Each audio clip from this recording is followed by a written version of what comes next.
Hello everyone, स्वागत है आपका हमारे चैनल में। हम लोग देख रहे हैं बीपीएससी के लिए घटना चक्र और आज मैं स्टार्ट करूंगी। आज का जो हमारा टॉपिक है वो है बिहार का राज्य संबंधित प्रश्न जो भी पूछे गए। ठीक है, इससे पहले हम लोग सभी टॉपिक्स जो हैं घटना चक्र में जितने क्वेश्चंस दिए हुए थे वो सभी सॉल्व कर चुके हैं। रीजनिंग और ये जो मैथ्स होती है इसकी क्लासेस ऑलरेडी आप लोगों के लिए चलाई जा रही है पीईटी के लिए, तो उसी से संबंधित जो भी क्वेश्चंस हैं वो इससे सॉल्व हो जाएंगे। ठीक है, तो वो जो क्लासेस हैं वो आपके लिए सफिशिएंट होगी। यहाँ हम लोग देखेंगे जो थ्योरेटिकल हमारा टॉपिक है यानी कि बिहार राज्य संबंधित प्रश्न, उसके बारे में हम लोग देखेंगे। तो सबसे पहला जो है वो बिहार का भूगोल संबंधित प्रश्न जो है वो पूछे गए हैं।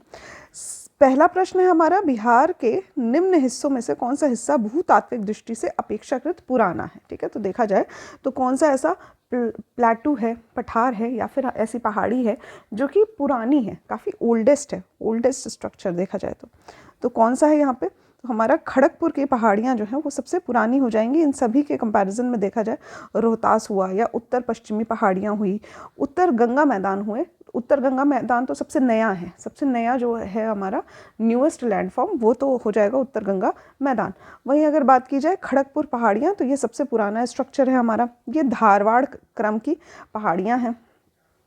ठीक है, वहीं रोहतास की बात की जाए तो ये विंध्यन क्रम की है और उत्तर पश्चिमी पहाड़ियाँ जो हैं ये शिवालिक हिमालय का हिस्सा है। ठीक है, उत्तर पश्चिमी। ठीक है, तो यहाँ पे देख सकते हैं ये उत्तर है और यहाँ के पश्चिम की है जो हमारी नॉर्थ और वेस्ट के बीच की यहाँ की ये बिहार का हिस्सा, और यहाँ की जो पहाड़ियाँ हैं ये शिवालिक रेंजेस में आती हैं। ठीक है, तो ये क्या हो जाएंगी, शिवालिक हिमालयस की पहाड़ियाँ, और तृतीय क्रम की हैं। ठीक है, टर्शरी पहाड़ियाँ हैं, और जो उत्तर गंगा का मैदान है ये सबसे न्यूएस्ट स्ट्रक्चर है। तो यहाँ पे खड़गपुर की पहाड़ियाँ जो कि धारवाड़ क्रम की हैं, याद रखिएगा धारवाड़ क्रम की पहाड़ियाँ क्या हैं, ये सबसे पुराना स्ट्रक्चर है। नेक्स्ट है यहाँ पे 2019 का प्रश्न पूछा गया है, एक पुराना प्रश्न है अभी के हिसाब से, लेकिन फिर भी देख लेते हैं। बिहार के महापाषाणिक स्थान जिसको मेगालिथिक साइट कहा जाता है, इसके पहले प्रलेखन के लिए विशेषज्ञों ने निम्नलिखित में से किस जिले का दौरा किया था। तो यहाँ पे करेक्ट ऑप्शन हो जाएगा हमारा कैमूर। ठीक है, तो यहाँ पे मेगालिथिक साइट के रूप में इसको देखा गया था और विशेषज्ञों ने इस जिले का दौरा किया था, कैमूर है इस स्थान का नाम। नेक्स्ट है निम्नलिखित में से कौन सा जिला धारवाड़ भूस्तरीय रचना वाला नहीं है। ठीक है, तो यहाँ पे हमारा धारवाड़ क्रम की जो पहाड़ियाँ हैं या धारवाड़ भूस्तरीय रचना है वो कहाँ पे नहीं पाया जाता है। तो याद रखिएगा पहला ही प्रश्न हमने किया था, पहला प्रश्न जिसमें हमने देखा था कि धारवाड़ क्रम की पहाड़ियाँ जो थी वो खड़गपुर में थी। इसके अलावा मुंगेर, जमुई, नवादा इनमें भी पाया जाता है। वहीं रोहतास में विंध्य रेंज की पहाड़ियाँ पाई जाती हैं, विंध्य रेंज की। ठीक है, तो रोहतास जो है यहाँ पे विंध्य रेंज की पहाड़ियाँ पाई जाती हैं। करेक्ट ऑप्शन हो जाएगा हमारा ऑप्शन नंबर बी। बात करते हैं, यहाँ पे दिया हुआ है बिहार के जो भूस्तरीय रचना वाले जिले हैं दक्षिण पूर्व बिहार में आते हैं। ठीक है, दक्षिण पूर्व बिहार में आते हैं भूस्तरीय रचना वाले जिले, जबकि रोहतास जो है वो दक्षिण पश्चिम बिहार का भाग है। तो अगर आपने मैप देखा है बिहार का मैप, बिहार का मैप, ठीक है, मेरा ये मानना है कि अगर आप किसी भी स्टेट के एग्ज़ाम की तैयारी कर रहे हैं, अगर वो एमपीपीसीएस है या बीपीएससी है, तो आपको उस ज़िले का मैप ज़रूर पता होना चाहिए। ठीक है, तो मैप देखा जाए तो यहाँ पे मुंगेर, जमुई और नवादा ये सभी ज़िले जो हैं वो एक पास दिख रहे हैं आपको। यहाँ पे पाया जाता है धारवाड़ क्रम की पहाड़ियाँ। वहीं अगर कैमूर और रोहतास देखें तो देखिए एकदम साइड में दिया हुआ है यहाँ पे, अगर मैं, ठीक है, यहाँ से देखिए कैमूर और रोहतास। ठीक है, तो यहाँ पे हमारा पाया जाता है जो क्रम की पहाड़ियाँ पाई जाती हैं वो हैं विंध्य रेंजेस पाई जाती हैं। वहीं अगर बात की जाए मुंगेर, जमुई और ये नवादा, यही नाम दिए गए हैं। ठीक है, या और भी नाम हम लोग यहाँ से ले सकते हैं। तो इधर की तरफ की जो पहाड़ियाँ हैं ये हमारे धारवाड़ क्रम की हैं, धारवाड़ क्रम की पहाड़ियाँ जो हैं वो इधर पाई जाती हैं। ठीक है, तो यहाँ पे हमने देखा रोहतास या फिर दक्षिण पश्चिमी बिहार का जो हिस्सा है, यहाँ पे जो भूस्तर है, भूस्तरीय रचना है वो विंध्य रेंजेस की है। वहीं अगर यहाँ पे मतलब मैंने आपको बताया है कैमूर और सोन घाटी वाला ज़िला जो रोहतास वाला ज़िला है, यहाँ पे विंध्य रेंजेस पाई जाती है, और यहाँ पे पाया जाता है हमारा जो बाकी स्थान है यहाँ पे धारवाड़ रेंजेस पाई जाती हैं। नेक्स्ट है बिहार के निम्न जिलों में से किस जिले में पिडमोंट स्वैम्प मिट्टी पाई जाती है। ठीक है, तो थोड़ी दलदली मिट्टी होती है ये, इसको पिडमोंट नाम दिया जाता है। कहाँ पे ये पाया जाता है? तो ये पश्चिमी चंपारण में पाया जाता है, पश्चिमी चंपारण में। ऑप्शन नंबर सी हमारा हो जाएगा। बिहार की अगर प्रमुख मिट्टियों की बात की जाए तो 3 प्रकार की मिट्टी यहाँ पे पाई जाती है। एक होता है पिडमोंट दलदली मिट्टी, जो कि पश्चिमी चंपारण जिले के पश्चिमोत्तर भाग में पाई जाती है। दूसरी होती है तराई मिट्टी, जो नेपाल की सीमा के साथ साथ राज्य के उत्तरी भाग में पाई जाती है। नेक्स्ट होती है गंगा रेंजेस की जो जलोढ़ मिट्टी होती है, वो मैदान में गैंगेटिक प्लेन्स में पाई जाती है।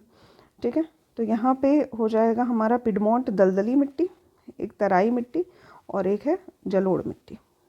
नेक्स्ट है यहाँ पे ब्रह्मयूनी हिल्स, जो है बिहार के किस जिले में स्थित है? याद रखिएगा, ब्रह्मयूनी ये गया में स्थित है। ठीक है, तो गया में स्थित है यहाँ पे। ये एक पवित्र पहाड़ी मानी जाती है यहाँ पे, और इसका जो उल्लेख है वो महाभारत और बौद्ध अभिलेखों में भी मिलता है। गया जिले के फल्गु नदी के तट पर अवस्थित है ये नगर अवस्थित है, जहाँ पे ये ब्रह्मयूनी हिल्स जो हैं पाई जाती हैं। निम्नलिखित में से कौन सी नदी फतुहा के पास गंगा में मिलती है? ठीक है, तो गंगा की ट्रिब्यूटरी होनी चाहिए ये नदी, ट्रिब्यूटरी। तो यहाँ पे करेक्ट ऑप्शन हो जाएगा पुनपुन नदी। पुनपुन नदी फतुहा के पास गंगा में मिलती है, पुनपुन नदी।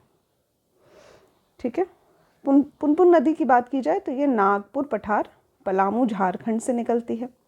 ठीक है, पलामू झारखंड से निकलती है, बिहार के औरंगाबाद जिले में प्रवेश करती है, पटना जिले के फतुहा के समीप गंगा में मिल जाती है। ठीक है, पुनपुन की सहायक नदी की बात की जाए तो मोरहर, दरघा, ये दोनों ही पुनपुन की सहायक नदी है। और पुनपुन किसकी सहायक नदी है? तो गंगा की सहायक नदी है, क्योंकि ये गंगा में प्रवेश करती है। कहाँ पे करती है? तो पटना जिले के फतुहा के समीप करती है। बिहार में कहाँ एंट्री करती है? तो औरंगाबाद जिले से एंट्री करती है। ठीक है, तो याद रखिएगा यहाँ पे औरंगाबाद, देखिए यहाँ से एंट्री कर रही है नदी, यहाँ से एंट्री कर रही है, और इसके बाद पटना के फतुहा से ये गंगा में जाके मिल जा रही है। नेक्स्ट क्वेश्चन है, बिहार के निम्न प्रशासनिक विभागीय जोड़ों में से किस जोड़े से गंगा नदी नहीं बहती है? ठीक है, नहीं बहती है, तो ये हमें बताना है। तो यहाँ पे करेक्ट आंसर हो जाएगा हमारा कोसी मगध। ठीक है, कोसी मगध ये ऐसा विभागीय जोड़ा है जहाँ पर गंगा नदी जो है वो नहीं बहती है। इसके अलावा दरभंगा मुंगेर, पूर्णिया भागलपुर, तिरहुत, सारण, इन सभी जगहों पे गंगा नदी जो है वो प्रवेश करती है और यहाँ पे बहती है। ठीक है, क्रम से अगर देखा जाए तो गंगा नदी की यात्रा किस प्रकार है? तो बक्सर, भोजपुर, सारण, पटना, वैशाली, समस्तीपुर, बेगूसराय, खगड़िया, मुंगेर, भागलपुर, कटिहार आदि जिलों से प्रवाहित होती है। ठीक है, तो यहाँ पे मैप के माध्यम से देखते हैं। तो सबसे पहले आता है हमारा बक्सर, फिर भोजपुर, फिर सारण। ठीक है, यहाँ पे एंट्री कर रही है। सारण के बाद आता है पटना के बाद आता है वैशाली के बाद आता है समस्तीपुर के बाद बेगूसराय के बाद आता है खगड़िया के बाद भागलपुर, फिर कटिहार। इन सभी जिलों में क्या होता है? गंगा जो है वो प्रवाहित होती है, यहाँ से एंट्री करती है गंगा, एंट्री, और यहाँ से एग्जिट हो जाती है। ठीक है, तो देख सकते हैं बक्सर, फिर भोजपुर, फिर सारण, पटना, वैशाली, समस्तीपुर, बेगूसराय, फिर आता है ये हमारा खगड़िया, भागलपुर और कटिहार। इन सभी जिलों से प्रवाहित होती है गंगा नदी। तो इस प्रकार हमारा जो कोसी मगध का जो जोड़ा है यहाँ से प्रवाहित नहीं होती है। ठीक, नेक्स्ट है बिहार राज्य में गंगा के किनारे स्थित कितने जिले हैं? तो अभी मैंने आपको जिलों के नाम बताए, कितने हैं ये जिले? तो हो जाएगा 12 जिले हैं ये। ठीक है, 12 जिलों से मतलब एंट्री करती है और एग्जिट करती है, गंगा जो है वो प्रवाहित होती है। कहाँ कहाँ है? तो सबसे पहले मैंने आपको बताया था बक्सर के बाद आता है भोजपुर। ठीक है, भोजपुर के बाद आता है सारण, फिर आता है पटना, वैशाली, समस्तीपुर, बेगूसराय, मुंगेर, खगड़िया और कटिहार। ठीक है, इन सभी जगहों से गंगा नदी जो है वो प्रवाहित होती है। 12 जिले हैं। याद रखिएगा, इसका कुछ हिस्सा जो है वो लखीसराय में भी है, बेगूसराय भी, लखीसराय भी। नेक्स्ट है, बिहार के किस जिले में गंगा नदी सबसे लंबी है? ठीक है, तो मुझे तो इसका आंसर पटना लग रहा है। देखते हैं इसका आंसर। पटना सही आंसर है। तो पटना ज़िले में गंगा नदी जो है वो सबसे लंबी है, सबसे लॉन्गेस्ट डिस्टेंस जो है वो पटना में ये कवर करती है। कितना डिस्टेंस है? तो लगभग 99 किलोमीटर जो है ये पटना में इसकी लंबाई है। बाकी 12 जिलों में प्रवाहित होती है। दूसरे स्थान पे आता है भागलपुर। भागलपुर में लगभग 97 किलोमीटर तक लंबी है गंगा नदी। नेक्स्ट है, बिहार में प्रवाहित होने वाली निम्न नदियों में से उत्तर की ओर प्रवाहित होने वाली नदी कौन सी है? तो यहाँ पे बात हो रही है उत्तर की तरफ प्रवाहित होने वाली नदी कौन सी है? तो एक तो हमने पुनपुन नदी का नाम सुना था, ठीक है, जो कि औरंगाबाद से एंट्री करती है। ठीक है, इसके अलावा बागमती, कमला, कोसी, गंडक, ये सभी ऑप्शन जो हैं ये उत्तर की ओर प्रवाहित होने वाली नदियां नहीं हैं। तो करेक्ट ऑप्शन हो जाएगा उपयुक्त में से कोई नहीं। ठीक है, तो कौन कौन सी नदी? एक तो हमने नाम सुना था पुनपुन नदी का, पुनपुन, और दूसरा है सोन नदी, सोन नदी। ठीक है, सोन नदी और पुनपुन ये दोनों ही उत्तर की तरफ प्रवाहित होती हैं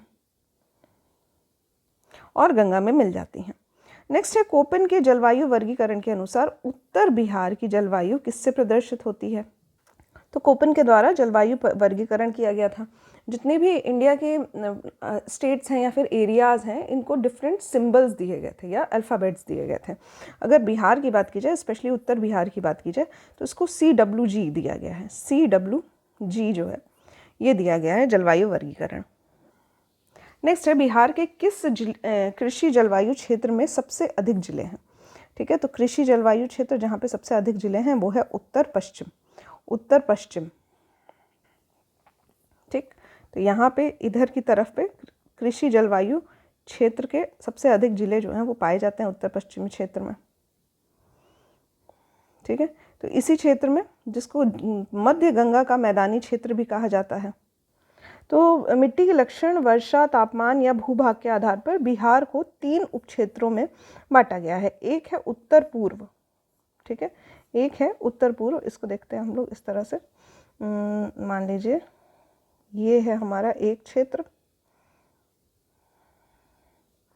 उत्तर पूर्व का क्षेत्र, ठीक है, नॉर्थ और ईस्ट। ठीक है, दूसरा है उत्तर पश्चिम, ये है हमारा नॉर्थ वेस्ट क्षेत्र, और दूसरा है दक्षिण बिहार। ठीक है, यहाँ का जलोढ़ मैदान, यहाँ पे दक्षिण का मैदान।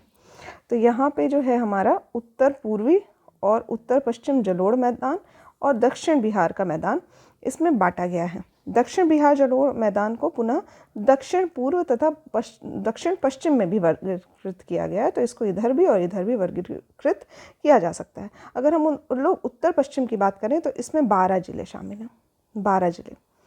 ठीक है, जो कि सबसे ज़्यादा नंबर में है। उत्तर पूर्व की बात करें तो इसमें 8 जिले शामिल हैं। इधर उत्तर पूर्व में हमारे 8 जिले शामिल हैं और इधर 12 जिले शामिल हैं। ठीक है, दक्षिण की बात करें तो इसमें 17 जिले शामिल हैं।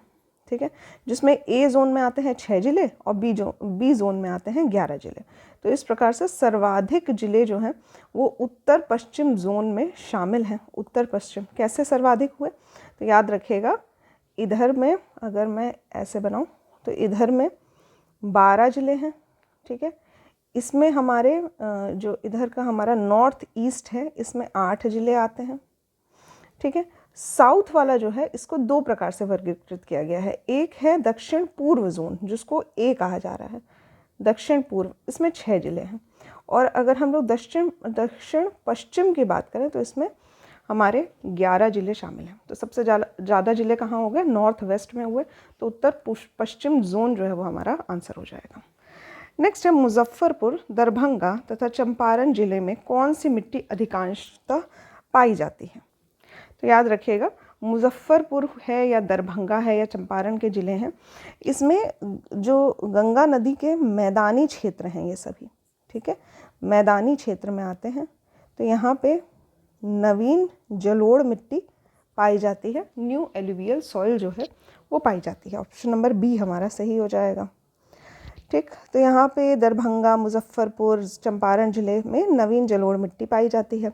गंडक, बूढ़ी गंडक, बागमती, याद रखेगा, गंडक, बूढ़ी गंडक, बागमती आदि नदियाँ जो हैं प्रत्येक वर्ष यहाँ पे बाढ़ का पानी लाती हैं। ठीक है, जिसमें क्या होता है, मलबा होता है, गाद होता है, नवीन जलोढ़ मिट्टी होती है, खादर का निर्माण होता है, जो कि मिट्टी जो है धान, गेहूँ, पटसन, गन्ना आदि फसलों के लिए काफ़ी अच्छी सहायक होती है। ठीक है, तो ये मिट्टी जो होती है फर्टाइल होती है, उपजाऊ होती है। नेक्स्ट है, बिहार का सर्वाधिक जूट उत्पादक जिला कौन सा है? ठीक है, तो यहाँ पे हो जाएगा correct answer Purnia. Important question है, पूर्णिया में सर्वाधिक जूट का उत्पादन होता है बिहार में। नेक्स्ट क्वेश्चन हम लोग देखते हैं। ठीक है, पश्चिम बंगाल से सटा हुआ राज्य है ये, और आपको पता ही है पश्चिम बंगाल में बहुत ज़्यादा जूट का उत्पादन होता है। सबसे ज़्यादा जूट का उत्पादन जो है पश्चिम बंगाल में होता है, तो उसके सटे हुए राज्यों में ही सबसे ज़्यादा होगा। तो यहाँ पे जो हमारा करेक्ट आंसर हो जाएगा वो हो जाएगा हमारा पूर्णिया। नेक्स्ट है, प्रधानमंत्री नरेंद्र मोदी ने हाल ही में मंडल बांध परियोजना की नींव किस नदी को पर बनाने के लिए रखी है? तो 2019 का प्रश्न है, हाल ही में तो नहीं रह गया है, लेकिन जानना ज़रूरी है कि मंडल बांध जो है वो किस नदी पे बनाया जा रहा है। तो यहाँ पे करेक्ट आंसर हो जाएगा हमारा उत्तरी कोयल। ठीक है, उत्तरी कोयल पे मंडल बांध जो है ये बनाया जा रहा है। अगर उत्तरी कोयल की बात की जाए तो ये सोन नदी की सहायक नदी है। ठीक है, उत्तरी कोयल सोन नदी की सहायक नदी है। ये जो हमारा डैम बन रहा है ये बिहार और झारखंड दोनों के लिए ही बेनिफिट प्रदान करेगा, दोनों को ही लाभ प्रदान करेगा। बिहार के औरंगाबाद ज़िले और गया, इन दोनों को लाभान्वित करेगा। इसके साथ ही झारखंड का गढ़वा और पलामू, ये दोनों जिला जो है और यहाँ की सिंचाई जो है इसके लिए सुविधा उपलब्ध कराएगा। कौन सा बांध है? तो मंडल बांध है। मंडल डैम उत्तर कोयल पे बनाया जा रहा है। ठीक है, बिहार में उत्तर कोयल पे बनाया जा रहा है, जो कि सोन नदी की सहायक नदी है। ठीक है, बिहार और झारखंड के बीच में ये परियोजना हो रही है, बिहार और झारखंड के बीच में। नेक्स्ट है, त्रिवेणी नहर किस नदी पर स्थित है? ठीक है, त्रिवेणी नहर जो है वो गंडक पे स्थित है, गंडक। करेक्ट ऑप्शन हो जाएगा हमारा ऑप्शन नंबर सी। नेक्स्ट है, कैमूर पठार किसके लिए प्रसिद्ध है? तो कैमूर का जो पठार है यहाँ पे कई सारे मिनरल्स पाए जाते हैं, और स्पेशली किसके लिए प्रसिद्ध है? तो चूना पत्थर के लिए। चूना पत्थर के लिए कैमूर का पठार जो है ये प्रसिद्ध है। कैमूर का पठार चूना पत्थर के लिए प्रसिद्ध है। कैमूर का पठार जो है ये रोहतास और कैमूर जिले में स्थित है। यह पठार शैल चूना पत्थर और बलुआ पत्थर से निर्मित है। इस पठार में चूना पत्थर के आधार पर बजरी में सीमेंट उद्योग है। ठीक है, तो यहाँ पे सीमेंट उद्योग जो है वो अच्छा खासा है, क्योंकि यहाँ पे क्या होता है, हमारा शैल चूना पत्थर और बलुआ पत्थर पाया जाता है। नेक्स्ट है, निम्नलिखित झीलों में से कौन सी झील जो है वो बिहार में स्थित है? तो यहाँ पे करेक्ट आंसर हो जाएगा हमारा अनुपम झील। अनुपम झील जो है ये बिहार में स्थित है, कैमूर में स्थित है, बिहार के कैमूर में स्थित है। ये झील जो है ये कैमूर वन्यजीव अभयारण्य की सीमा पर स्थित है।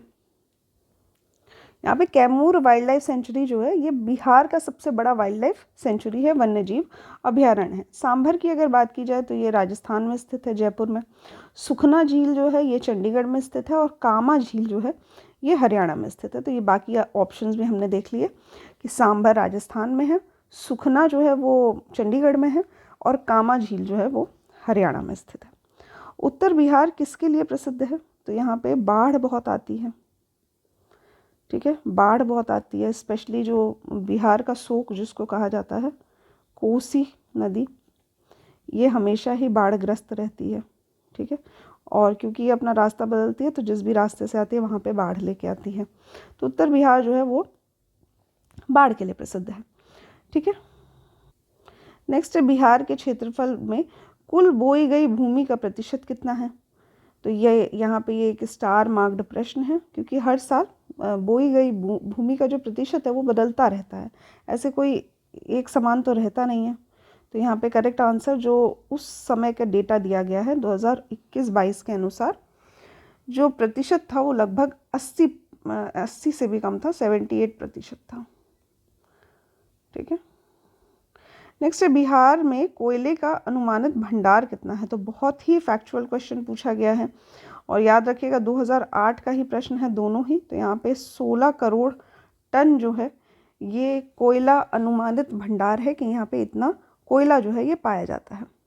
ठीक, और याद रखिएगा उस समय 2008 के समय में जब ये प्रश्न पूछा गया है तो बिहार का हिस्सा हुआ करता था झारखंड। अभी झारखंड जो है वो अलग हो चुका है और जितने भी मिनरल्स थे या फिर ऐसा क्षेत्र जहाँ पे खनिज पाए जाते थे वो सभी झारखंड में स्थित हैं ज़्यादातर।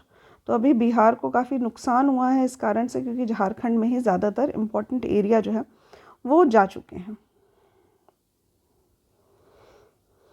नेक्स्ट है बिहार में कितना वर्ग मीटर जो है वो वन क्षेत्र है। तो यहाँ पे ये डेटा जो है ये भी पुराना डेटा हुआ है, अब तो पुराना डेटा हो गया। अगर हम लोग करेंट डेटा के हिसाब से देखें तो करेंट डेटा भी यहाँ पे ISFR 2021 की रिपोर्ट दी गई है, जबकि ISFR 2023 जो है वो आ चुका है। तो यहाँ पे ये डेटा भी हम लोग कैंसिल करते हैं, इसको हम लोग नहीं पढ़ेंगे। ISFR जब हम लोग पढ़ेंगे 2023 का पूरा रिपोर्ट तो उसमें हम लोग बिहार का क्षेत्रफल भी देख लेंगे। ठीक है, बिहार का क्षेत्रफल यहाँ पे वो ये देख सकते हैं हम लोग, कुछ एरिया ऐसे होते हैं जो कि बदलते नहीं हैं। जैसे सर्वाधिक वनावरण क्षेत्र कहाँ पाया जाता है, तो भभुआ, जिसको कैमूर भी कहा जाता है, कैमूर, या फिर पश्चिमी चंपारण, रोहतास, और सबसे कम कहाँ पाया जाता है तो शेखपुरा में, अरवल में, जहानाबाद में पाया जाता है। प्रतिशत के हिसाब से भी वही है कि हमारा कैमूर, जमुई, नवादा, और सबसे कम प्रतिशत कहाँ पाया जाता है तो शेखपुरा, सिवान या बक्सर में पाया जाता है। नेक्स्ट है बिहार राज्य के कुल भौगोलिक क्षेत्र की तुलना में समस्त वन क्षेत्र का प्रतिशत कितना है। तो ये भी एरिया जो है वो हमारा ISFR रिपोर्ट से ही पढ़ा जाएगा। तो इस क्वेश्चन को भी मैं स्किप करती हूँ, इसको देख लेते हैं। ठीक है, तो यहाँ पे है बिहार राज्य के कुल भौगोलिक क्षेत्र की तुलना में समस्त वन क्षेत्र का प्रतिशत कितना है। तो लगभग 7.84 है। ये मैं आपको करंट डेटा बता रही हूँ ISFR 2023 की रिपोर्ट से। ठीक है, तो 8% से थोड़ा कम है, लगभग 7.84% है।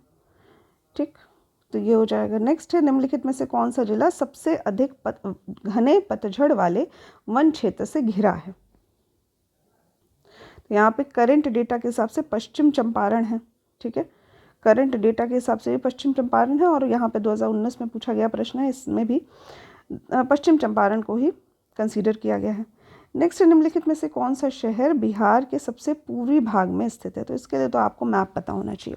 सबसे पूर्वी भाग पूछ रहा है, सबसे पूर्वी भाग, तो करेक्ट आंसर हो जाएगा कटिहार। कटिहार से ही बाद हम लोग एंट्री करते हैं वेस्ट बंगाल में।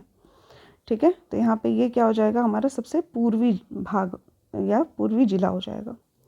नेक्स्ट है बिहार का कुल भौगोलिक क्षेत्रफल कितना है। तो अभी तो ये डेटा काफ़ी पुराना है। ठीक है, ये सभी डेटा जो है काफ़ी पुराना है, हमको करंट डेटा देखना है। तो यहाँ पे झारखंड के निर्माण के बाद बिहार का क्षेत्रफल जो है वो काफ़ी कम हो गया है, लगभग 94,163 वर्ग किलोमीटर है। ठीक है, तो 94,163 याद रखिएगा। नेक्स्ट है संसार का सर्वोत्तम खनिज अभ्रक प्राप्त होता है। ठीक है, तो ये तब का क्वेश्चन है जब बिहार और झारखंड एक ही हुआ करता था। तो यहाँ पे सर्वोत्तम खनिज अभ्रक कहाँ पाया जाता है, तो पाया जाता है हजारीबाग में, हजारीबाग में। ठीक है, अभ्रक जो है वो कहाँ पाया जाता है, हजारीबाग में, गिरिडीह में, इसके साथ ही कोडरमा में, यहाँ पे पाया जाता है। और लगभग 80% अभ्रक जो है वो झारखंड से प्राप्त होता है। अभ्रक यानी कि माइका जो है ये झारखंड से, और उसके बाद आता है आंध्र प्रदेश से, यहीं से अभ्रक जो है वो सबसे ज़्यादा पाया जाता है। नेक्स्ट है बिहार का तराई प्रदेश विस्तृत है। ठीक है, तो तराई क्षेत्र कहाँ पे पाया जाता है बिहार का, तो ये भारत नेपाल सीमा के समानांतर पाया जाता है। ठीक है, यहाँ पे बिहार का तराई क्षेत्र जो है वो पाया जाता है। कौन कौन से ज़िले आते हैं, तो पश्चिम चंपारण, पूर्वी चंपारण, सीतामढ़ी, मधुबनी, सुपौल, अररिया, किशनगंज, ये सभी क्या हैं, तराई क्षेत्र में आते हैं। तो मैप के हिसाब से देख लेते हैं हम लोग। तो यहाँ पे पश्चिम चंपारण, पूर्वी चंपारण, इसके बाद आता है सीतामढ़ी, मधुबनी, सुपौल, अररिया, किशनगंज, ये सभी क्या है, तराई क्षेत्र है, तराई। नेक्स्ट है बिहार की सुमेश्वर श्रेणी कहाँ पाई जाती है, ठीक है, मतलब सॉरी कहाँ पाई जाती नहीं, ये पूछ रहा है। सुमेश्वर श्रेणी जो है वो किससे पुरानी है कि नहीं है, अपेक्षाकृत आपको कंपैरिजन करके बताना है। तो पारसनाथ पहाड़ी से पुरानी है, गलत है ये। राजमहल की पहाड़ियों से पुरानी है, ये भी गलत है। खड़गपुर की पहाड़ियों से पुरानी है, ये भी गलत है। अभी खड़गपुर की पहाड़ियाँ जो हैं वो बिहार में स्थित है, खड़गपुर कहाँ पे स्थित है ये आप कमेंट बॉक्स में बताइएगा, बिहार में स्थित नहीं है, ठीक है। तो खड़गपुर की पहाड़ियाँ जो है वो एक प्रकार की रेंजेस है ना, तो बिहार को भी कवर कर रही है। तो ऐसा ही कोई जिला या राज्य जो कि बिहार से सटा हुआ है वहाँ पे खड़गपुर की पहाड़ियाँ पाई जाती है, और कमेंट बॉक्स में ज़रूर बताइएगा। तो इन सभी से नई है हमारी सुमेश्वर की श्रेणियाँ। सुमेश्वर की श्रेणी जो है सबसे नई है, इन सभी से नई है। जो सुमेश्वर या फिर सोमेश्वर कहा जाएगा, ये श्रेणी जो है शिवालिक श्रेणी का निर्माण एक ही काल प्लिस्टोसीन काल में हुआ था, ठीक है। तो ये सभी जो 3 पहाड़ियों के नाम मैंने लिए हैं, इन सभी के कंपैरिजन में देखा जाए तो ये सबसे नई रेंजेस हैं। नेक्स्ट है मुंडा जनजाति अधिकांशतः कहाँ बसी हुई है। तो मुंडा जो है वो झारखंड में पाए जाते हैं, और झारखंड पहले बिहार में था, तो बिहार में स्थित है, ठीक है। तत्कालीन बिहार के कटिहार, रांची, पश्चिमी सिंहभूम, पलामू, पूर्वी सिंहभूम या फिर गुमला, इन सभी जिलों में मुंडा जनजाति जो है वो पाई जाती है। नेक्स्ट है बिहार से होकर जाने वाले राष्ट्रीय राजमार्ग कौन सा है। राष्ट्रीय राजमार्ग यानी कि हमारे जो नेशनल हाईवे है उसकी बात हो रहा है, तो नेशनल हाईवे नंबर 23 जो है ये बिहार से होकर जाती है। नेक्स्ट है बिहार में राष्ट्रीय मार्गों की कुल लंबाई कितनी है। तो यहाँ पे ये भी एक स्टार मार्क्ड प्रश्न हो जाएगा। अगर हम कुल लंबाई की बात करें तो लगभग 5,940 किलोमीटर दूरी जो है वो अब हो चुकी है करंट डेटा के अनुसार। ये भी मैं आपको 2021 का डेटा बता रही हूँ, ठीक है। तो 5,940 जो है किलोमीटर ये बिहार में राष्ट्रीय राजमार्गों की कुल लंबाई है। छोटा नागपुर के जंगल हैं सदाबहार, पतझड़, सवाना या फिर कांटेदार। तो यहाँ पे हमारा पतझड़ और सवाना ये दोनों ही उत्तर सही हो जाएंगे। तो यहाँ पे पतझड़ और सवाना जो है ये छोटा नागपुर के जो जंगल हैं वहाँ पे इस प्रकार के वन पाए जाते हैं। तो यहाँ पे महुआ, खैर, सेमल, शीशम, आम, बरगद ये सभी पर्णपाती वनस्पतियाँ जो हैं वो पाई जाती हैं यहाँ पे। और क्योंकि झाड़ियाँ या घास भी मौजूद होता है इसलिए सवाना प्रकार की वन की विशेषता भी पाई जाती है। नेक्स्ट है बिहार में भारी मशीन निर्माण प्लांट जो है ये कहाँ स्थित है, ठीक है। तो अभी करेंटली तो बिहार नहीं रह गया, ये शिफ्ट हो गया है झारखंड में, झारखंड, ठीक। रांची सही ऑप्शन हो जाएगा, रांची में स्थित है। Heavy engineering corporation limited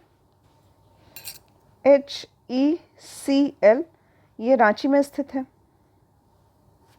next है टाटा लौह इस्पात कारखाने में लौह अयस्क की पूर्ति होती है, कहाँ से होती है। तो सिंहभूम से होती है। अभी ये जो टाटा स्टील है ये भी बिहार में नहीं रह गया है, झारखंड में शिफ्ट हो गया है, ठीक है। तो करेक्ट ऑप्शन हो जाएगा सिंहभूम। निम्न में से किस जिले में बिहार का एकमात्र राष्ट्रीय उद्यान स्थित है। ये है पश्चिमी चंपारण में, पश्चिमी चंपारण में बिहार का एकमात्र राष्ट्रीय उद्यान जो है ये स्थित है, जिसका नाम है वाल्मीकि अभयारण्य। नेक्स्ट है बिहार का कौन सा शहर वाइल्ड लाइफ सेंचुरी और राष्ट्रीय पार्क के लिए प्रसिद्ध है। तो यहाँ पे ये स्टार मार्क्ड क्वेश्चन हो जाएगा, क्योंकि बिहार में पहले जब झारखंड भी मिक्स था तब हजारीबाग हुआ करता था ये जगह। अभी क्योंकि बिहार में सिर्फ एक ही नेशनल पार्क है, वो भी है हमारे वेस्टर्न चंपारण में, ठीक है, चंपारण में स्थित है। नेक्स्ट है निम्नलिखित में से कौन सा वन्यजीव अभयारण्य बिहार के मुंगेर जिले में स्थित है। तो ये इसका नाम है भीम बांध वाइल्ड लाइफ सेंचुरी जो है ये बिहार के मुंगेर जिले में स्थित है, ठीक है। तो अगर बिहार की बात की जाए तो यहाँ पे जो वाइल्ड लाइफ सेंचुरीज़ हैं या बर्ड सेंचुरीज़ हैं उनके नाम मैं आपको बता दे रही हूँ। इसके लिए मैं एक सेपरेट शॉर्ट्स भी बना दूँगी अगर आपको रिक्वायरमेंट होगी, ठीक है। तो कमेंट बॉक्स में ज़रूर से बताइएगा अगर आपको इसके लिए शॉर्ट्स चाहिए होगा तो, ठीक है। तो इसको मैं लिख दे रही हूँ आपके लिए। एक है बरेला झील जो कि सलीम अली बर्ड सेंचुरी है, ये वैशाली में स्थित है, वैशाली में स्थित है। इसका नाम है सलीम अली बर्ड सेंचुरी। दूसरा आता है भीमबंध। भीमबंध अभी हमने देखा, भीमबंध मुंगेर ज़िले में स्थित है, ठीक है। एक आता है गौतम बुद्ध पक्षी विहार, ठीक है। ये कहाँ पे स्थित है? ये गया में स्थित है, गया में स्थित है। गौतम बुद्ध पक्षी अभयारण्य ये गया में स्थित है। फिर आता है कैमूर वाइल्ड लाइफ सेंचुरी, ये कैमूर और रोहतास ज़िले में स्थित है। कन्वर लेक आता है। कन्वर लेक एक वेटलैंड है जो कि बेगूसराय में है, तो बेगूसराय में है। क्या नाम है? कन्वर, ठीक है। एक है नागी डैम, नागी नकटी, ये दोनों ही नए जोड़े गए हैं, दोनों ही जमुई में स्थित है, ठीक है। ये वाइल्ड लाइफ सेंचुरीज़ हैं, बर्ड सेंचुरीज़, ठीक है, बर्ड सेंचुरीज़ हैं। फिर है एक पंत वाइल्ड लाइफ सेंचुरी जो कि राजगीर में है। संजय गांधी बायोलॉजिकल पार्क है जो कि पटना में स्थित है, पटना में स्थित है संजय गांधी। और वाल्मीकि नेशनल पार्क अभी हमने देखा वेस्ट चंपारण में है, ठीक है। विक्रमशिला का गैंगेटिक डॉल्फिन सेंचुरी भी है, तो डॉल्फिन के लिए जो है ये भागलपुर में स्थित है, भागलपुर में डॉल्फिन के लिए स्थित है सेंचुरी। तो ये सभी जो हैं, अगर आप कहेंगे मुझसे तो मैं एक शॉर्ट्स के माध्यम से आपको एक साथ एक लिस्ट प्रोवाइड कर दूंगी। बट यहाँ पे जानने वाली बात यह है कि भीमबंध या भीम बांध जो है ये कहाँ पे स्थित है? तो ये हमारे मुंगेर ज़िले में स्थित है। नेक्स्ट है निम्नलिखित में से कौन सा स्थान बिहार में वन्य जीव के लिए प्रसिद्ध है? तो यहाँ पे हो जाएगा हमारा बोधगया, बोधगया सही ऑप्शन हो जाएगा।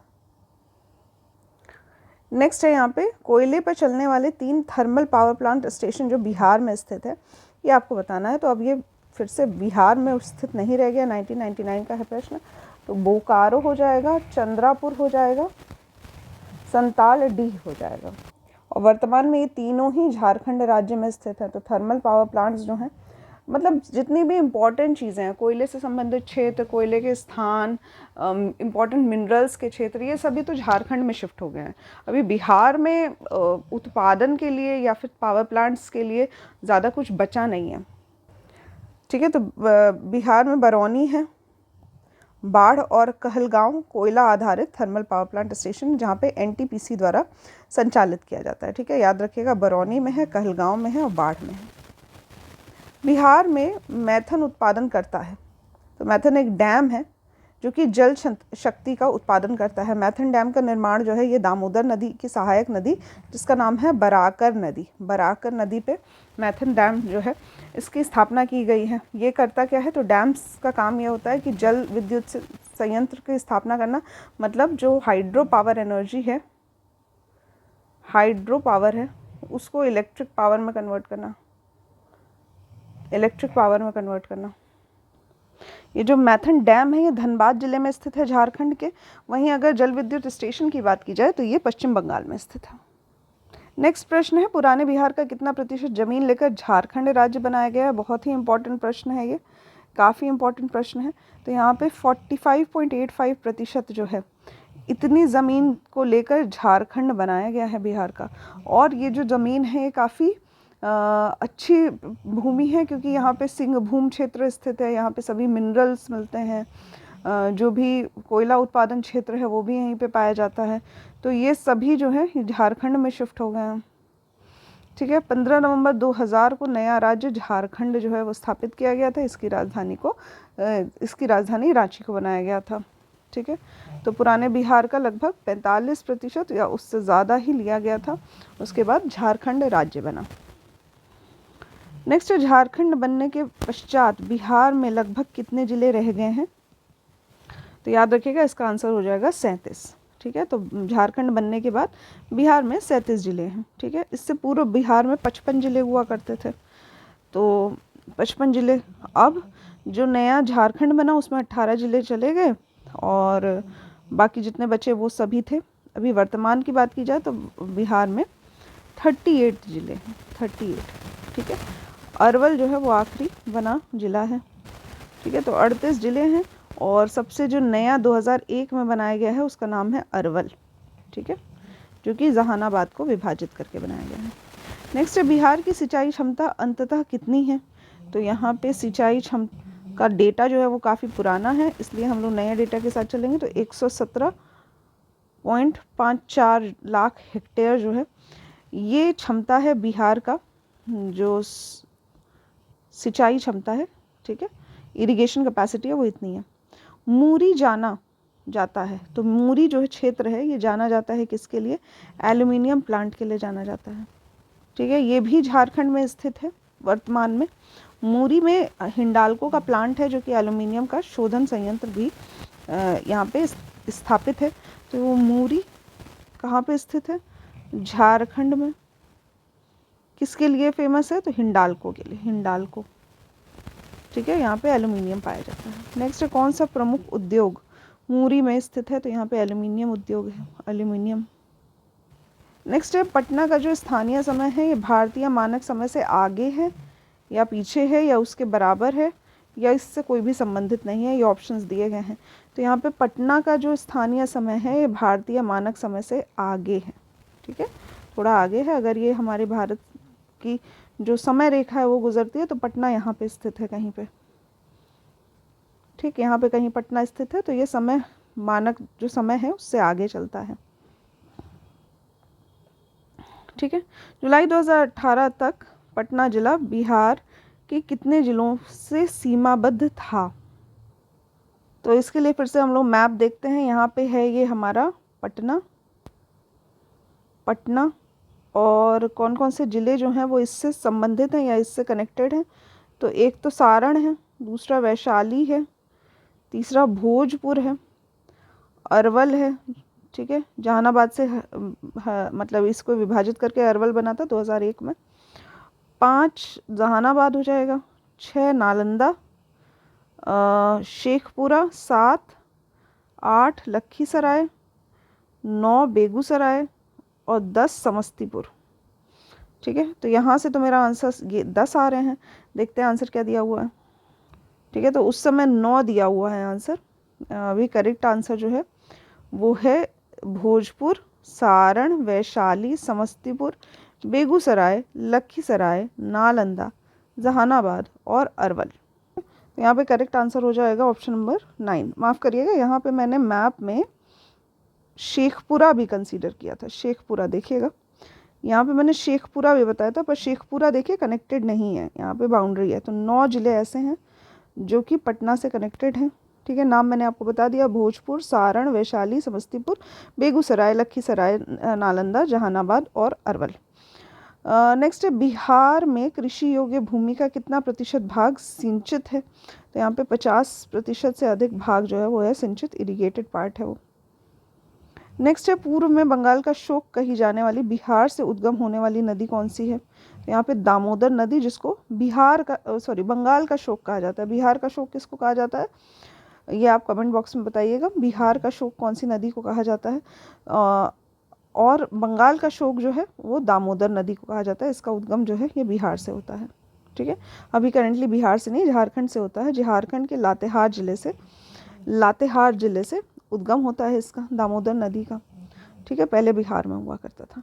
नेक्स्ट है बिहार में उत्पादन की दृष्टि से चावल के बाद दूसरी फसल कौन सी है। तो है गेहूँ, ठीक है। तो यहाँ पे चावल सबसे ज़्यादा होता है, उसके बाद गेहूँ होता है, फिर मक्का होता है, चना भी यहाँ पे होता है। बिहार की मुख्य खाद्यान्न फसलें कौन सी है। तो चावल, गेहूँ और मक्का। ऑप्शन नंबर ए हमारा सही हो जाएगा, ठीक है। बिहार में कृषि का स्वरूप क्या है। तो यहाँ पे कृषि का स्वरूप जो है वो है आत्मनिर्भर, आत्मनिर्भर स्वरूप है, ठीक है। इनमें से कौन सा सत्य है ये कहा गया है। तो यहाँ पे, ठीक है, तो यहाँ पे पहला है बिहार कोयले और अभ्रक का मुख्य उत्पादक रहा है, ठीक है। पास्ट टेंस की बात कर रहा है, रहा है।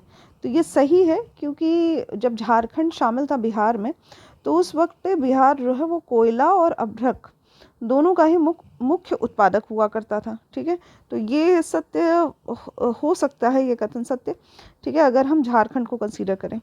नेक्स्ट, बिहार को उड़ीसा से 1911 में अलग किया गया था, गलत है।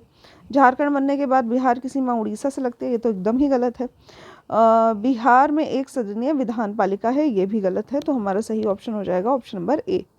उड़ीसा और बिहार का जो विभाजन है ये 1936 में हुआ था, 1936 याद रखिएगा।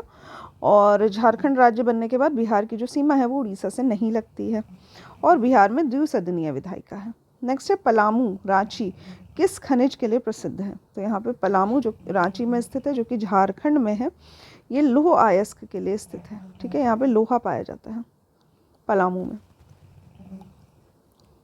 इसके अलावा और भी खनिज भंडार पाए जाते हैं यहाँ पे। तो पलामू में आयरन के साथ साथ बॉक्साइट भी पाया जाता है, एल्यूमिनियम भी पाया जाता है। ठीक है, बायराइट भी, डोलोमाइट भी, graphite, quartz, rock sulphate, feldspar, granite, fire clay, magnetite, लोहा अयस्क, स्टेरॉइट, लाइमस्टोन और एंडलूसाइट, ये भी पाया जाता है। ये सभी कहाँ पाए जाते हैं? पलामू में, झारखंड में पाए जाते हैं। ठीक है, नेक्स्ट है देश के कुल खनिज उत्पादन का कितना प्रतिशत बिहार में प्राप्त है? ठीक है, तो उपयुक्त में से कोई नहीं आंसर हो जाएगा। देश के कुल खनिज उत्पादन का कितना प्रतिशत बिहार में है? तो ये तो बहुत ज़्यादा प्रतिशत दिया गया है, ऐसा पॉसिबल ही नहीं है। ठीक है, बिहार की बात की जाए तो इसका जो हिस्सा है वो काफ़ी कम है, लगभग 3% है। 3%, काफ़ी कम प्रतिशत है। देश में कच्चे तांबे के उत्पादन में बिहार का क्या स्थान है? तो यहाँ पे दूसरा स्थान है। कच्चे तांबे के उत्पादन में बिहार का कौन सा स्थान है? तो दूसरा स्थान है। ठीक है, ये कब का प्रश्न है? 1995 का, मतलब झारखंड को कंसीडर कर रहे हैं इसमें। वर्तमान दृष्टि से देखा जाए तो वर्तमान में तो बिहार में तांबा होता ही नहीं है। बिहार की बात की जाए तो तांबा होता ही नहीं है। जितने भी तांबे युक्त इलाके थे वो सभी झारखंड में शिफ्ट हो गए हैं। नेक्स्ट, निम्न में से कौन से खनिज जो हैं वो बिहार में मिलते हैं? ठीक है, तो यहाँ पे कोयला मिलता है, लौह मिलता है, मैग्नीज मिलता है काफ़ी कम अमाउंट में, पेट्रोलियम नहीं मिलता है। ठीक है, तत्कालीन बिहार की बात की जाए तो सब कुछ ही पाया जाता था वहाँ पे, पेट्रोलियम को छोड़ के। और प्रॉपर बिहार की बात की जाए तो अभी करंट में यहाँ पे लाइमस्टोन पाया जाता है, अभ्रक बहुत कम क्वांटिटी में, पाइराइट पाया जाता है, क्वार्ट्जाइट पाया जाता है, स्टेराइट पाया जाता है। ठीक है, कम परसेंटेज में पाया जाता है। नेक्स्ट है खनिज और जिले के निम्न जोड़ों में से कौन सा जोड़ा सही है? ठीक है, लाइमस्टोन कैमूर में पाया जाता है, माइका भागलपुर में, क्वार्ट्जाइट मधुबनी में, लेड जिंक गया में पाया जाता है, या कोई नहीं, या एक से अधिक। तो सही आंसर हो जाएगा लाइमस्टोन कैमूर। हमने पढ़ा भी है स्टार्टिंग में ही, स्टार्टिंग के जो क्वेश्चंस थे उसमें ही हमने देखा था कि कैमूर जो है, कैमूर की पहाड़ियाँ, ये चूना पत्थर पाया जाता है यहाँ पे। ठीक है, तो लाइमस्टोन पाया जाता है यहाँ पे, तो ऑप्शन नंबर ए हमारा सही हो जाएगा। ठीक है, कैमूर जिसको भभुआ भी कहा जाता है, मुंगेर और रोहतास जिले, इन सभी में लाइमस्टोन पाया जाता है। माइका जो है, याद रखिएगा, माइका नवादा में पाया जाता है, भागलपुर में नहीं, नवादा जिले में माइका पाया जाता है, नवादा में माइका पाया जाता है। क्वार्ट्जाइट जो है वो लखीसराय में पाया जाता है। ठीक है, लखीसराय में क्वार्ट्जाइट पाया जाता है। मुंगेर और नालंदा जिले में लेड जिंक पाया जाता है। सॉरी, यहाँ पे क्वार्ट्जाइट जो है वो लखीसराय, मुंगेर और नालंदा में पाया जाता है। लेड जिंक जो है वो बांका और रोहतास में पाया जाता है, बांका और रोहतास में पाया जाता है। बिहार के कुल भौगोलिक क्षेत्र का वनाच्छादित प्रतिशत है कितना? ठीक है, तो यहाँ पे ये सभी ऑप्शंस गलत हो जाएंगे, स्टार मार्क्ड प्रश्न है। तो करेंटली देखा जाए तो बिहार के कुल 7.84% ही वन पाए जाते हैं। ठीक है, बहुत कम संख्या है बिहार में वनों की।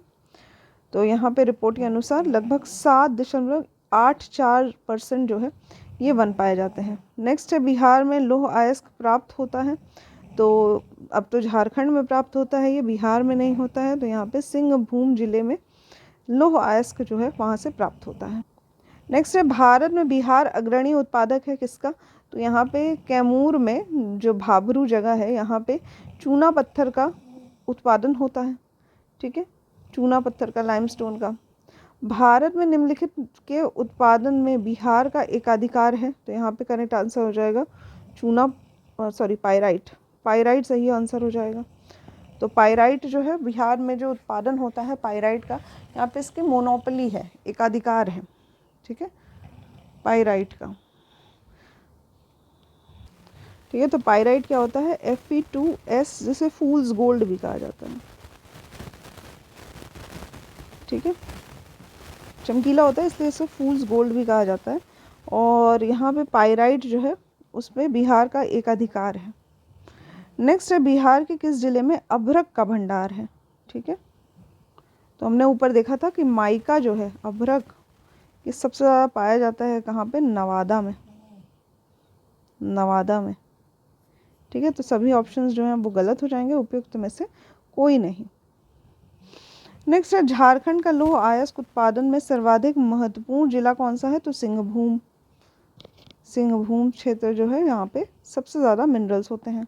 नेक्स्ट है, उद्योग और स्थान के निम्न जोड़ों में से कौन सा एक जोड़ा जो है वो सही है, तो यहाँ पे दिया हुआ है ऑयल रिफाइनरी बरौनी में स्थित है, सीमेंट बंजारी में, फर्टिलाइज़र भोरौली में, रेल डिब्बा और अभियांत्रिकी भागलपुर में स्थित है। ये आंसर हमारा सही हो जाएगा। ठीक है, यहाँ पे पूछा है कौन सा जोड़ा सही नहीं है। ठीक है, तो ऑयल रिफाइनरी बरौनी में स्थित है, ये सही है। सीमेंट बंजारी में स्थित है, सही है। फर्टिलाइज़र भोराही में है, सही है। रेल डिब्बा और अभियांत्रिकी भागलपुर में स्थित नहीं है, ये मुजफ्फरपुर में स्थित है और मोकामा में स्थित है। ठीक है, मुजफ्फरपुर और मोकामा में स्थित है, बाकी सभी सही है। नेक्स्ट है, बिहार की सीमा से लगने वाले भारत के कितने राज्य हैं। ठीक है, तो भारत में कितने राज्य जो हैं वो बिहार से सीमा लगाते हैं, तो यहाँ पे उत्तर प्रदेश लगाता है, सही है। पश्चिम बंगाल भी लगाता है, वो भी सही है। और झारखंड से लगती है इसकी सीमा। ठीक है, अन्य किसी भी राज्य से इसकी सीमा नहीं लगती है। नेक्स्ट है, बिहार में दामोदर प्रवाहित होती है, तो ये एक भ्रंश घाटी से प्रवाहित होती है। दामोदर नदी जो है भ्रंश घाटी से प्रवाहित होती है। ठीक है, ऑप्शन नंबर बी हमारा सही हो जाएगा। नेक्स्ट है, निम्नलिखित नदी में से कौन बिहार में गंगा से निकलती है, मिलती है, सॉरी। ठीक है, तो नदियों में से कौन बिहार में गंगा से मिलती है, तो ये सभी नदियाँ गंडक, सोन, घाघरा, पुनपुन, ये सभी नदियाँ जो हैं ये फाइनली गंगा में ही आके मिलती हैं। नेक्स्ट क्वेश्चन है, बिहार का पहला रामसर स्थल कौन सा है, तो यहाँ पे मैंने आपको बताया था कन्वर झील जो है ये एक रामसर स्थल है, एक ही रामसर स्थल है। ठीक है, तो इसका नाम कन्वर यहाँ पे लिखा हुआ है, इसको कांवर भी कहते हैं। ठीक है, ये नेक्स्ट यहाँ पे हो जाएगा ऑप्शन नंबर सी हमारा सही हो जाएगा। ठीक है, तो 2020 में इसको रामसर स्थल घोषित किया गया था। यह झील जो है ये बिहार के बेगूसराय में स्थित है और इसको कांवर झील या फिर काबर ताल भी कहा जाता है। ठीक है, नेक्स्ट है, छोटा नागपुर में प्रारंभिक स्तर पर अर्थव्यवस्था आधारित थी। ठीक है, तो जब खनिज के बारे में इतना नहीं पता था तो छोटा नागपुर का जो अर्थव्यवस्था था वो वनों पर आधारित था। ठीक है, तो ऑप्शन नंबर बी हमारा सही हो जाएगा। ठीक है, अभी करंटली छोटा नागपुर प्लेटू जो है ये बिहार में स्थित नहीं है, ये इसका ज़्यादातर मेन जो पोर्शन है वो झारखंड में स्थित है। नेक्स्ट है, 17वीं शताब्दी में बिहार में सोने की खान कहाँ स्थित थी, तो यहाँ पे है करेक्ट ऑप्शन पटना में। पटना में सोने की खान स्थित थी 17वीं शताब्दी के आसपास। नेक्स्ट है, निम्नलिखित में से बिहार के कौन से जिलों में कुछ इलाके पश्चिम बंगाल को दिए गए थे, तो ऐसे ही इलाके हो सकते हैं जो कि पश्चिम बंगाल से सटे हुए ज़िले हैं। ठीक है, पश्चिम बंगाल से सटे हुए जो ज़िले हैं उन्हीं के कुछ इलाके दिए गए थे, तो यहाँ पे करेक्ट आंसर हो जाएगा पूर्णिया और मानभूम। तो यहाँ पे जब 1956 में राज्य के पुनर्गठन का समय आया था तो जो संयुक्त बिहार हुआ करता था उसके मानभूम जिले में स्थित पुरुलिया के अधिकांश भाग जो थे वो पश्चिम बंगाल को दिए गए थे, साथ ही पूर्णिया के कुछ भाग जो थे ये भी पश्चिम बंगाल में शामिल कर दिए गए थे। नेक्स्ट है, बिहार में जंगल फैले हुए हैं, तो यहाँ पे ये हम करंट डेटा के साथ पढ़ेंगे इसको। ठीक है, तो लगभग 72 लाख हेक्टेयर जो है, नहीं 7,29,900 हेक्टेयर भूमि जो है ये हमारे फॉरेस्ट हैं बिहार में। ठीक है, तो अगर करंट रिपोर्ट की बात की जाए, यहाँ पे 2021 का है, मैं आपको 2023 का डेटा बता रही हूँ। तो इसके अनुसार लगभग 7,299 स्क्वायर किलोमीटर की बात हो रही है, यहाँ पे स्क्वायर किलोमीटर की बात हो रही है। हेक्टेयर में ये हो जाएगा 7,29,900 हेक्टेयर्स, जो कि 7.84% है जो कुल क्षेत्रफल है उसका। काफ़ी कम फॉरेस्ट एरिया है बिहार में। नेक्स्ट है बिहार के क्षेत्र में प्रतिशत के रूप में कुल वन क्षेत्र कितना है, तो ये स्टार मार्क्ड प्रश्न हो जाएगा क्योंकि काफ़ी कम है, लगभग 7.84% जो है यही फॉरेस्ट कवर है। नेक्स्ट है एशिया का सबसे बड़ा फॉल हुंडरू किस जगह पर स्थित है, तो ये झारखंड के रांची में स्थित है। रांची में हुंडरू जलप्रपात जो है स्थित है, ये सुवर्ण रेखा नदी पर स्थित है। नेक्स्ट है बिहार का अधिकांश क्षेत्र आच्छादित है, तो यहाँ पे पहाड़ी मिट्टी से, कछारी मिट्टी से, रेगुर मिट्टी से या तराई मिट्टी से, मुझे लगता है तराई मिट्टी से, तो यहाँ पे आंसर हो जाएगा तराई मिट्टी से। सिर्फ नॉर्दर्न वाले एरिया जो है यहाँ पे पाया जाता है, यहाँ पे करेक्ट आंसर हो जाएगा कछारी मिट्टी या फिर दोमट, ये हो जाएगा एलुवियल सॉइल। एलुवियल सॉइल जो है वो यहाँ पे ज़्यादा पाई जाती है। ठीक है, तो करेक्ट ऑप्शन हो जाएगा हमारा ऑप्शन नंबर बी। नेक्स्ट है बिहार की शस्य गहनता कितनी है, तो यहाँ पे करंट डेटा के हिसाब से यहाँ पे 144% जो है ये दिया हुआ है। नेक्स्ट है आज़ादी के बाद बिहार में सिंचित क्षेत्र बढ़ा है लगभग, तो यहाँ पे ये जो डेटा दिया गया है ये आज़ादी के बाद का दिया गया है, तो इसमें जो सिंचित क्षेत्र है उसका 10 गुना वृद्धि जो है वो देखने को मिला है। अभी बिहार का जो इकोनॉमी है वो मोस्टली एग्रीकल्चर पे बेस्ड है, इसलिए एग्रीकल्चर को ही ज़्यादा प्रोमोट किया जाता है। नेक्स्ट है बिहार में किस प्रकार के उद्योगों की प्रत्याशा एवं संभावनाएं हैं, तो मैंने आपको बताया ज़्यादातर बिहार जो है वो एग्रीकल्चर बेस्ड है, तो कृषि आधारित जो उद्योग हैं उन्हीं की जो संभावनाएं हैं वो ज़्यादा है बिहार में। ठीक है, नेक्स्ट जो हमारा टॉपिक है ये है कृषि उद्योग एवं विविध। ठीक है, तो यहाँ पे पहला प्रश्न है हमारा 2019 में बिहार के मानव विकास सूचकांक का मान कितना है, तो यहाँ पे 2019 का डेटा दिया हुआ, तो ये करंट डेटा के हिसाब से 0.527। ठीक है, तो 0.527 जो है वो करंट में मानव विकास सूचकांक है बिहार के लिए। नेक्स्ट है बिहार सरकार ने अप्रैल 2019 में सार्वजनिक वित्तीय प्रबंधन प्रणाली शुरू की थी, ये प्रणाली क्या है। ठीक है, तो यहाँ पे ये सार्वजनिक वित्तीय प्रबंधन प्रणाली जो है ये TCS के द्वारा एक सॉफ्टवेयर बनाया गया है जिसमें बजट को पारदर्शी बनाया गया है। ठीक है, तो यहाँ पे जो ऑप्शंस दिए गए हैं, राज्य के समस्त वित्तीय कार्यकलापों को ऑनलाइन कागज रहित बनाएगी, ये गलत है। बैंकों की NPA की समस्या को हल करेगा, ये भी गलत है। राज्य परियोजना के प्रभावी क्रियान्वयन, ये भी गलत है। तो यहाँ पे सभी ऑप्शंस जो हैं हमारे गलत हो जाएंगे, उपयुक्त में से कोई नहीं सही हो जाएगा। ये एक ऐसा सॉफ्टवेयर है जो कि बजट निर्माण की पारदर्शिता लाएगा, साथ ही समय की बचत करेगा और योजनाओं को प्रभावी करने में सहायता करेगा। नेक्स्ट है भारत सरकार ने 2 जनवरी 2020 को बिहार राज्य को कृषि कर्मण पुरस्कार प्रदान किया। यह पुरस्कार दिया गया था, तो यहाँ पे कृषि क्षेत्र में जो मक्का है और गेहूं है इसके उत्पादन और उत्पादकता के लिए पुरस्कार दिया गया था इसको। ठीक है, 2020 में ये पुरस्कार बिहार राज्य को मिला था। नेक्स्ट है बिहार सरकार ने अगस्त 2018 में एक नई योजना जिसका नाम था सतत जीविकोपार्जन योजना, इसको शुरू किया था। इसका उद्देश्य क्या था। ठीक है, तो युवाओं को बेरोजगारी भत्ता देना गलत है यहाँ पे, हालांकि ये बहुत कंफ्यूजिंग है। सतत जीविकोपार्जन योजना जो है वो ये सभी ऑप्शंस जो दिए गए हैं इससे कहीं ना कहीं मैच कर जाएगा, जैसे कि ग्रामीण क्षेत्रों में स्थानीय निकाय के माध्यम से रोजगार प्रदान करना, या फिर एक सतत आय का सृजन करना अत्यधिक गरीब परिवारों के लिए, या युवाओं की दक्षता वृद्धि के लिए निःशुल्क प्रशिक्षण देना। पर ये सभी ऑप्शंस गलत हैं। यहाँ पे हमारा आंसर हो जाएगा उपयुक्त में से कोई नहीं। तो यहाँ पे ये जो योजना थी सतत जीविकोपार्जन योजना, ये 2018 में इसका शुभारंभ किया गया था। यह योजना उन परिवारों के लिए थी जिनका जो व्यवसाय था देसी शराब बनाना या फिर ताड़ी का उत्पादन करना, क्योंकि ये सभी चीज़ें बंद कर दी गई थी और राज्य में जो आर्थिक स्थिति थी वो कमज़ोर हो गई थी जब शराबबंदी की गई थी। तो जो निर्धन परिवार थे उनके साथ ही जो SC ST या अन्य जो समुदाय के लोग थे जो कि काफ़ी निर्धन परिवार के थे, ऐसे परिवारों को राज्य सरकार ने आजीविका के लिए 60,000 से 1,00,000 रुपए तक की वित्तीय सहायता प्रदान करने के लिए बात कही थी। ठीक है, तो ये सभी जो है सतत जीविकोपार्जन योजना के अंतर्गत आएगा। तो यहाँ पे ऑप्शंस जो हैं वो सभी गलत हो जाएंगे।